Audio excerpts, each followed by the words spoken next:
Buongiorno e benvenuti a questa edizione di TG Sicilia, i titoli del nostro telegiornale.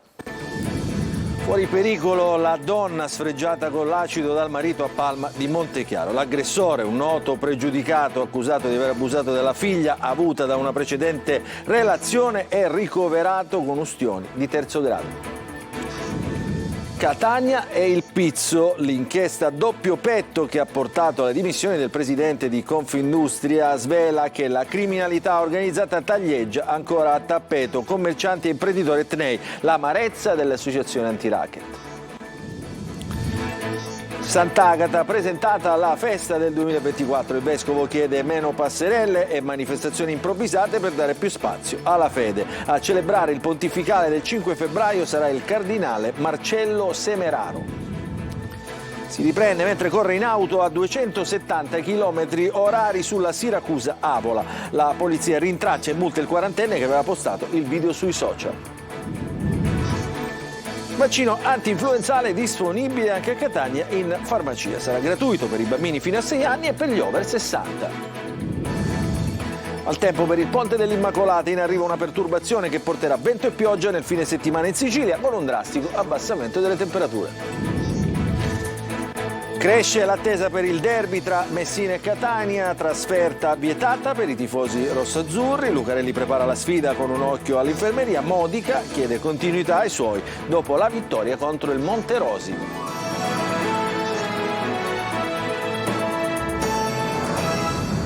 Buongiorno, benvenuti a questa edizione di TG Sicilia. Apriamo il nostro telegiornale con nuove indiscrezioni sul caso della donna sfregiata con l'acido dal marito a Palma di Montechiaro. L'uomo, un noto pregiudicato del posto, era stato denunciato dalla ex compagna per violenza sessuale sulla figlia nata da una precedente relazione. Lui è stato arrestato ma ha raccontato di essere stato aggredito dalla ex moglie. Davide Sarto.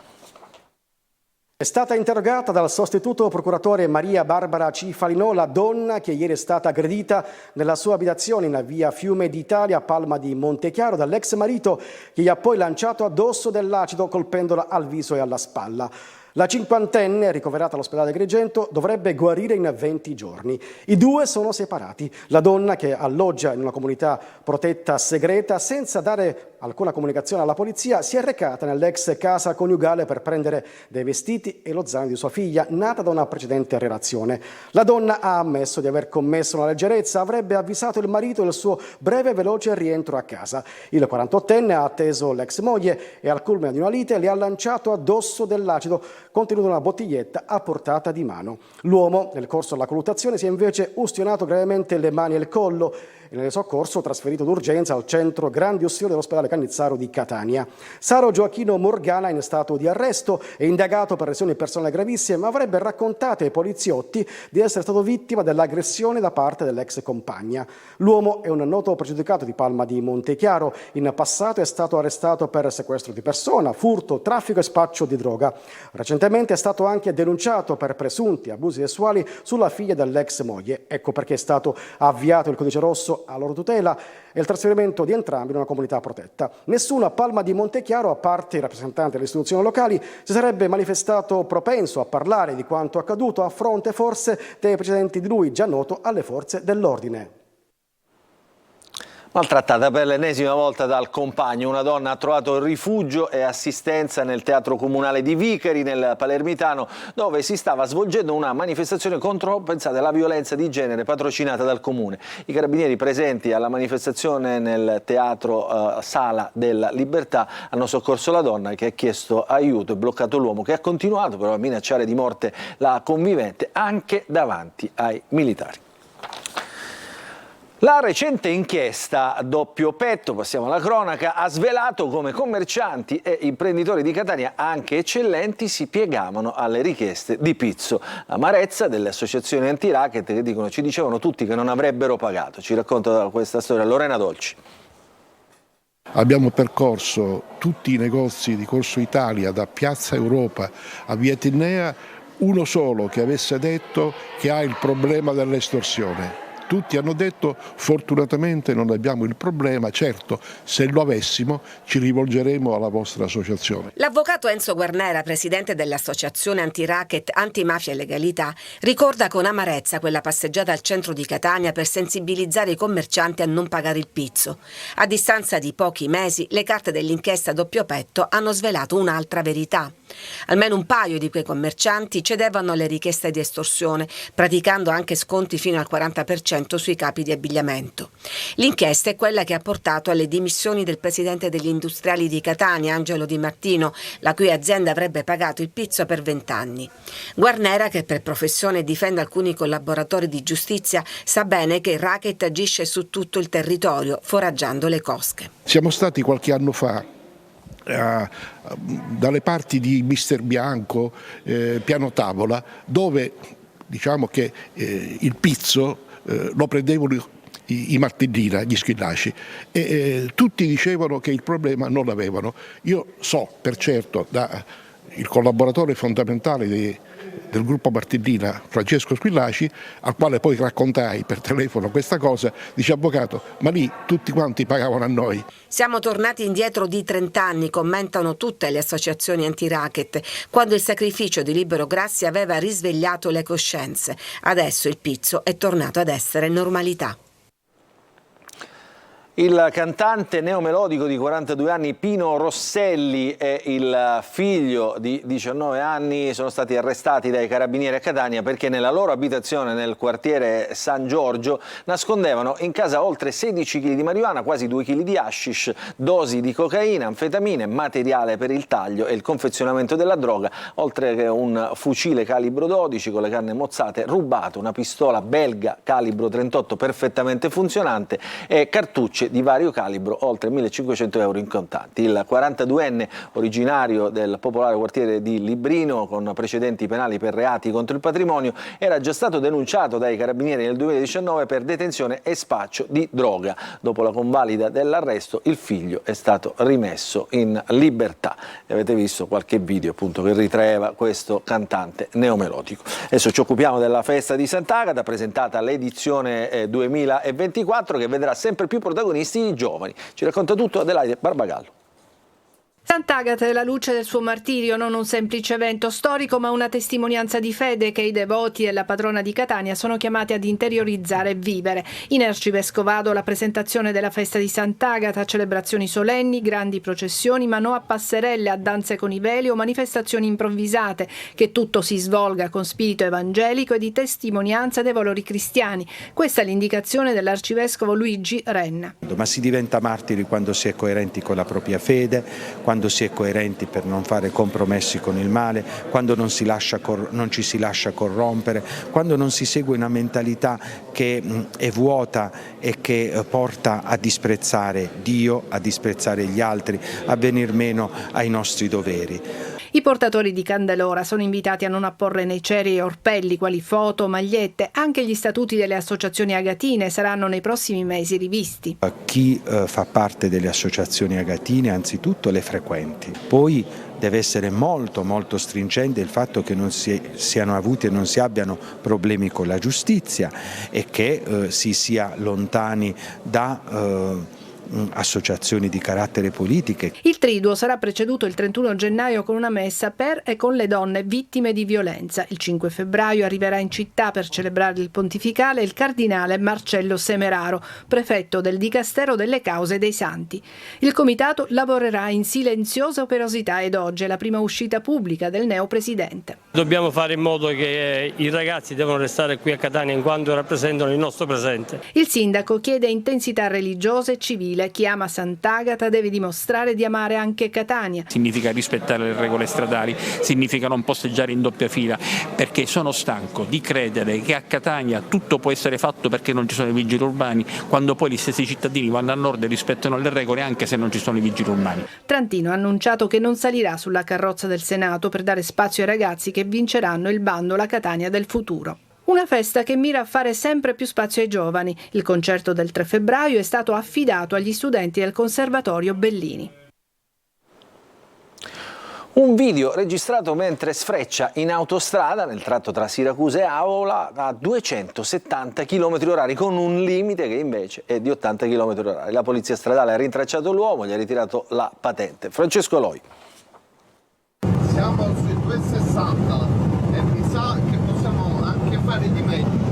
Sei in autostrada, superi i limiti di velocità e registri anche un video. È quello che ha fatto un quarantenne mentre percorreva l'autostrada tra Siracusa e Avola. Il limite è di 80 km/h, lui andava a 270. Rischia la patente? Certamente sì, perché è stato segnalato agli organi competenti per quanto riguarda la revisione della patente di guida e quindi l'accertamento della permanenza dei requisiti psicofisici. Il video pubblicato sui social lo ha visto anche la polizia stradale. Così per l'automobilista spericolato è arrivata una multa, accompagnata dalla revisione della patente. Il cellulare alla guida è un vero problema, un grosso rischio per chi lo usa e non solo, che fa aumentare anche la probabilità di incidenti. In Italia un automobilista su 10 gira un video proprio mentre è al volante. Troppi conducenti si distraggono mentre sono alla guida del mezzo, non solo per farsi video ma anche per utilizzare gli smartphone, per leggere, per scrivere, per parlare al telefono cellulare. Ma il cellulare alla guida non è l'unico problema. Associamo l'utilizzo del cellulare ad esempio alla velocità o alle manovre azzardate o peggio ancora all'utilizzo delle sostanze alcoliche e stupefacenti. Quando si sale in auto bisogna portare con sé una buona dose di prudenza per la sicurezza di tutti. Ha ragione il nostro collega. Dal cyberbullismo al revenge porn, la polizia entra nelle scuole per mettere in guardia i più piccoli dai pericoli che vivono dentro gli smartphone e nei social network. Il servizio è di Francesco Triolo. L'utilizzo ormai incontrollato degli smartphone, soprattutto da parte dei giovanissimi, per questo la Polizia di Stato ha avviato un lavoro di prossimità nelle scuole tra i più piccoli per educarli ad un utilizzo più consapevole dei social network e dei telefonini. Un utilizzo che può provocare degli eccessi con il rischio di sconfinare nel bullismo, nel cyberbullismo e nei casi più preoccupanti anche in revenge porn. Alle volte i ragazzi non si rendono neanche conto di quello che stanno facendo e del danno che possono provocare agli altri, ai compagni in generale, alla scuola. Ed è bene che riflettano su questo. L'Albino Luciani è una scuola cosiddetta di frontiera a Messina, fondo fucile famoso sino a qualche anno fa per la grande baraccopoli, simbolo del degrado. Qui si cerca di lavorare sulla prevenzione, sui temi del cyberbullismo. Temi delicatissimi e che coinvolgono tutti l'utilizzo di cellulari, di computer, in generale del web, cioè tutti strumenti che devono essere conosciuti dai ragazzi anche per le potenziali conseguenze del loro utilizzo. E questo vogliamo farlo soprattutto nelle scuole che coinvolgono i ragazzi più piccoli, quelli che sono le scuole elementari, le scuole medie, insomma gli studi comprensivi fino ad arrivare agli studi scolastici superiori. Circa 200 i bambini dagli 11 ai 13 anni che hanno incontrato gli agenti di tutte le specialità della polizia e che hanno cercato di far capire loro che frasi pesanti, offensive potrebbero portare anche a conseguenze gravi. Sono dei ragazzi che vanno senz'altro accompagnati e vanno informati quelle che sono le potenzialità di questi strumenti, anche perché spesso non si rendono conto che dall'utilizzo di questi strumenti possono derivare dei reati e che possono coinvolgere sicuramente persone, compagni di classe, adulti, insegnanti. 2 siriani diciottenni sbarcati a Lampedusa pochi giorni fa sono stati arrestati dalla polizia nell'aeroporto di Catania mentre tentavano di imbarcarsi per Malta utilizzando documenti falsi. I due hanno esibito entrambi una carta d'identità greca e sono stati rinchiusi nel carcere di Piazza Lanza. La Guardia di Finanza ha sequestrato a Messina 30 kg di hashish e ha arrestato un uomo accusato di spaccio di sostanze stupefacenti. Durante i controlli ai passeggeri e ai veicoli in transito sullo stretto, le fiamme gialle hanno ispezionato un'autovettura appena sbarcata condotta da un cittadino straniero di origine albanese che diceva di provenire dal nord Italia per intraprendere un rapporto di lavoro in un'azienda agricola nel Ragusano. Il fiuto del cane antidroga Edipo però ha consentito il ritrovamento nell'auto di un borsone con all'interno la droga suddivisa in 296 panetti di hashish accuratamente avvolti con nastro per imballaggi. State vedendo appunto le immagini. Italiani bocciati in matematica. Secondo un sondaggio trimestrale dell'OCSE, il divario tra istruzione tra nord e sud è sempre più ampio. Le ragazze stentano in matematica, i ragazzi invece non capiscono quello che leggono. Ci racconta in questo servizio, questo sondaggio, Eva Spampinato. Capra! Capra! Il divario di genere in Italia è il peggiore del mondo, lo dice il sondaggio trimestrale OCSE-PISA, che mette in evidenza come la preparazione degli studenti sia crollata a livello mondiale, complici gli anni di pandemia, e come l'Italia vanti il triste primato del gap tra sessi in matematica. 7/7. Forse i ragazzi siano più predisposti alle materie scientifiche in generale. E se i ragazzi vincono in matematica, nella lettura le ragazze ottengono un punteggio superiore ai ragazzi. E questo nella vita pratica si traduce nelle solite incomprensioni tra sessi. Quando tu scrivi un messaggio a un tuo amico, al tuo fidanzato, lo capisce in pieno quello che tu gli scrivi? Gli vuoi comunicare? No, non sempre. Infatti a volte ci sono i punti rispondono con i punti interrogativi e io mando un vocale per essere più chiara. Non si mettono a capire il messaggio per bene, quindi magari soltanto una volta lo leggono, capiscono magari così e poi è tutt'altro un'altra cosa. Nel nostro paese permane un forte divario geografico. Tutte le aree del nord Italia ottengono punteggi superiori alle aree del sud e in tutti e tre gli ambiti: matematica, lettura e scienze. Questo è anche vero, perché comunque qua, soprattutto in sud Italia, c'è più menefreghismo da parte di ragazzi, perché preferiscono magari andare in strada, stare in strada di qua e di là. Credo che qui le università siano molto preparate, non credo che ci sia tutto questo divario, ma in realtà la questione dei divari c'è sempre stata e non solo nell'ambito scolastico, credo. Insomma, è come se in questi ultimi 20 anni non fosse stato fatto nulla, nonostante fondi, progetti, investimenti per migliorare il rendimento degli studenti. I ragazzi sono più bravi in matematica, ma non capiscono quello che leggono. No, noi siamo ignoranti proprio in tutto. Ignoranti a 360 gradi siamo noi. Complimenti. Vaccini anti-influenzali e anti-Covid disponibili anche in farmacia. A Catania è stato raggiunto l'accordo tra ASP e Federfarma. Lorena Dolci. Raffreddori e influenze sono già in circolazione. Per chi vuole prevenire i malanni di stagione sarà possibile prenotare il vaccino antinfluenzale nelle farmacie della provincia di Catania, grazie all'accordo stipulato tra l'ASP e Federfarma. 50 le farmacie convenzionate che hanno già aderito alla campagna.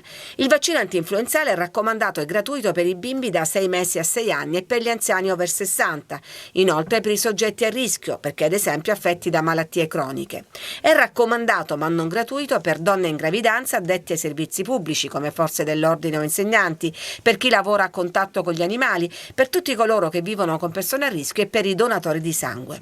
Contestualmente alla vaccinazione antinfluenzale, tutti i cittadini potranno anche ricevere gratuitamente il vaccino anti-Covid. L'iniziativa è rivolta ai cittadini dai 12 anni in su, con esclusione dei soggetti con allergie specifiche a farmaci. Il vaccino somministrato è l'ultimo messo a punto in casa Pfizer. La dose di richiamo è a distanza di 6 mesi dall'ultima ricevuta o dall'ultima infezione. La vaccinazione viene consigliata anche a familiari, conviventi o a chi si prende cura di persone con gravi fragilità. Per prenotare la vaccinazione, i cittadini interessati dovranno rivolgersi direttamente alla farmacia di fiducia. Si avvicina il primo ponte di dicembre, il ponte dell'Immacolata, che però sarà all'insegna dell'instabilità meteo. Una perturbazione atlantica sta per raggiungere la Sicilia e porterà pioggia e vento, specie tra venerdì sera e sabato. Poi l'anticiclone delle Azzorre spazzerà via le nubi e farà risalire le temperature. Ci racconta tutto Tonino De Mana. Si annuncia bagnato il ponte dell'Immacolata, che in Sicilia potrebbe essere contrassegnato dalla pioggia, specie tra venerdì sera e sabato mattina, quando una perturbazione d'origine atlantica attraverserà l'isola con possibili fenomeni anche intensi sul versante sud-orientale tra Catania e Siracusa. Quella che vedete è un'immagine satellitare con una concentrazione di nubi al largo della penisola iberica ed in avvicinamento verso l'Italia, con un vortice ciclonico che prima raggiungerà la Sardegna e poi la Sicilia. Una depressione in transito sul canale di Sicilia potrebbe determinare delle condizioni di spiccato maltempo con venti anche abbastanza intensi da oriente e delle piogge a tratti anche intense. Ombrelli, giubbotti e sciarpe fino a sabato pomeriggio, poi domenica ci sarà la rimonta dell'anticiclone delle Azzorre che spazzerà via le nubi e riporterà le temperature su valori che si registrano nel mese di ottobre. Lunedì, martedì, almeno fino a mercoledì della settimana entrante, un'area di alta pressione di matrice subtropicale dovrebbe garantire condizioni di tempo stabile, soleggiato, con temperature fresche alla mattina, ma durante le ore centrale della giornata si potrebbero raggiungere benissimo anche 18-20, a tratti anche 22 gradi, soprattutto appunto sulla fascia ionica del Catanese. Sole e temperature quasi primaverili, così il 2023 si conferma anno più caldo della storia. Il quartiere San Merillo a Catania si colora con un grandissimo murale, un'opera di street art realizzata da un'artista romana sulla facciata in cemento armato del Palazzo della Banca d'Italia. Il servizio.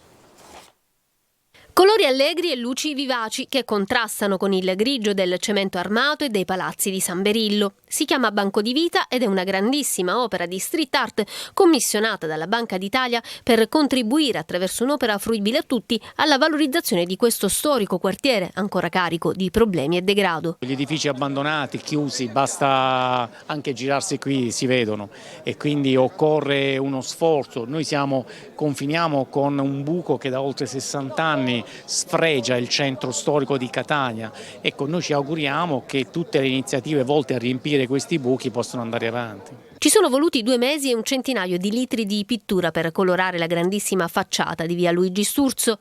Il murale rappresenta uno scorcio dinamico della vita quotidiana di Catania, della sua vivacità e delle sue attività commerciali. Abbiamo ripreso la struttura dell'Etna, e partiamo dal basamento dalle persone un po' più semplici, quindi le famiglie, gli artisti di strada, ricordiamo di là gli anziani, c'è un centro bocciofilo, le casalinghe che stendono i panni sui balconi, salendo si passa appunto ai commercianti, a chi cucina in strada, al mercato, si ricorda il mercato del pesce ovviamente, ci sta l'Iotro, c'è Sant'Agata, insomma abbiamo preso tutte quante le cose più iconiche di questa città per elogiarla. Dai balconi dei palazzi cittadini lo sguardo è rivolto al cielo, all'Etna, ad ammirare la patrona Sant'Agata e l'elefante.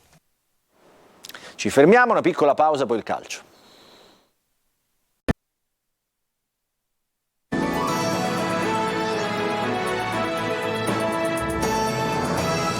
Ancora ben trovati nella seconda parte del nostro TG Sicilia, parliamo di calcio, cresce l'attesa per il derby Messina-Catania, indetta la giornata giallorossa, divieto di trasferta invece per i tifosi rossazzurri. Allo stadio Franco Scoglio in palio punti pesanti per motivi diversi di classifica. Il servizio.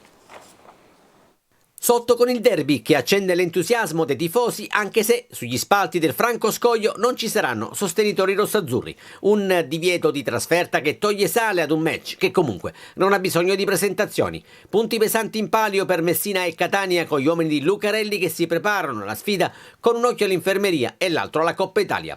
Osservato speciale di Carmine, 11 presenze e 6 reti quest'anno che la dicono lunga sul rendimento dell'ex centravanti di Verona e Perugia. La sua assenza contro la Virtus Francavilla si è fatta sentire e per questo lo staff sanitario lo sta seguendo passo passo nel tentativo di averlo a disposizione per la sfida contro il Messina e magari gestirlo per i quarti di Coppa Italia contro il Pescara di Zeman.